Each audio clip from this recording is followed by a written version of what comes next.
Quand j'étais jeune, je passais beaucoup de temps à rêvasser et à faire rien. J'ai éprouvé ce besoin de passer du temps à juste réfléchir et juste être avec moi-même. Et en grandissant, j'ai un petit peu perdu ça parce qu'en fait, je me suis retrouvée dans un système, comme tous en fait, où je devais travailler, où je devais faire des activités, où j'étais occupée. Et tout ce temps d'occupation m'a petit à petit privée de mon temps de rien. Et en fait, quand j'avais des petits moments de rien, je culpabilisais de ne pas utiliser et de ne pas rentabiliser mon temps. Puis j'ai ce truc un petit peu d'avoir peur en permanence de perdre mon temps et d'avoir ce besoin de rentabiliser mon temps en permanence. Et ça s'explique par exemple par le fait que chaque moment où je suis censée rien faire, moi je vais l'utiliser pour faire un truc. Pour te donner un exemple, quand je suis aux toilettes, il faut que je lise ou que je sois sur mon téléphone.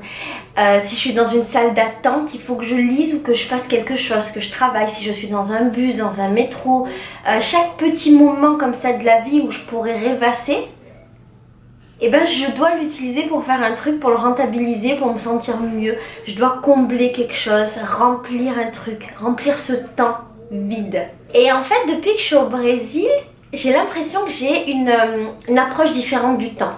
En fait, ici, j'ai appris l'éloge de la lenteur.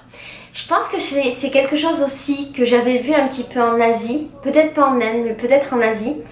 Et ici, en Amérique latine, c'est beaucoup plus parlant.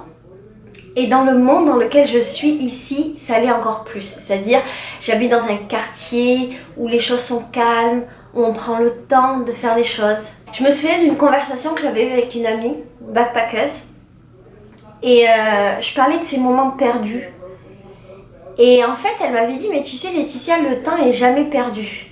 Et ton temps, que tu as l'impression être du temps de rien, en vrai, c'est du temps de quelque chose et c'est du temps nécessaire.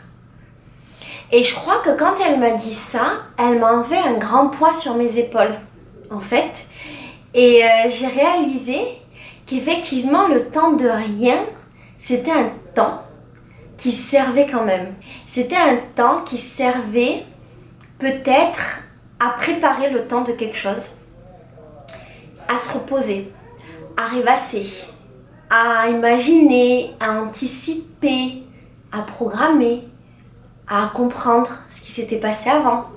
Et finalement, c'est pas du temps de rien. Et là, tu vois, en te faisant la vidéo, je me rappelle que je m'étais fait la même réflexion en Asie quand j'avais commencé à méditer. J'avais l'impression aussi que je perdais mon temps à rien faire, à être posée comme ça. Et ce temps de rien, durant lequel je faisais rien, justement, c'était un temps ultra chargé dans ma tête, dans mes émotions, dans mes sensations. Et il se passait plein de choses. Et que c'était un petit peu comme un temps pour recharger toutes mes batteries, pour pouvoir être capable d'être là pour le temps de quelque chose. Tu vois ce que je veux dire? Depuis que je suis séparée de Farid, en fait, c'est à peu près la première fois dans ma vie que le temps m'appartient vraiment. Parce que j'ai été mariée pendant 8 ans, qu'avant ça j'étais en couple pendant 4 ans, qu'avant ça j'étais étudiante et que je travaillais à plein temps et j'avais une vie sociale. Et puis avant ça j'étais la fille de ma mère, donc je vivais avec ma famille et je m'occupais de ma famille. Et puis avant ça, j'étais une étudiante, une écolière. Et quand j'ai pris mon sac à dos, que je suis partie dans le monde, j'ai été un petit peu effrayée par ce temps qui était à moi. Parce que finalement, je ne savais pas comment l'utiliser. Et c'est là qu'est venue justement cette culpabilité qui était là avant, mais qui s'est renforcée. Et j'ai eu plein de réflexions sur ce temps, tu vois, sur quoi faire de ce temps. Quoi faire pour que ce temps, il serve à quelque chose. Comment le remplir, comment le combler. Quoi faire maintenant que ce temps m'appartient vraiment? C'est difficile en fait. C'est drôle parce que quand on n'a pas de temps, on rêve d'avoir du temps, mais je crois que quand on a trop de temps à soi et qu'on ne sait pas le gérer, on a trop de temps en fait.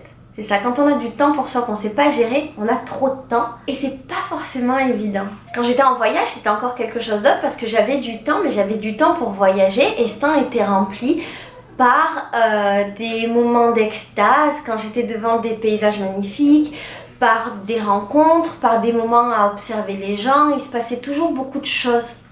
Et donc c'était du temps qui était quand même rempli. Et puis après je me suis posée au Brésil et puis j'ai pris ma maison à Santa Teresa. Et là j'ai découvert vraiment le temps de rien. Et c'était plutôt chouette en fait, le temps de rien. Et ici je vis des espèces de moments d'extase où je suis seule avec moi-même et c'est vachement chouette. Et je t'avais fait une vidéo pour te parler de ça justement, le fait d'être seule avec soi-même. Et je découvre à quel point ce temps de rien il est ultra riche en fait. Il est ultra riche dans ma relation avec moi-même et dans ma relation au monde. J'ai plein de moments où j'ai peu de stimuli extérieurs, où je fais juste rien. Je suis sur mon hamac, je suis sur le canapé, je regarde le plafond, je regarde par la fenêtre.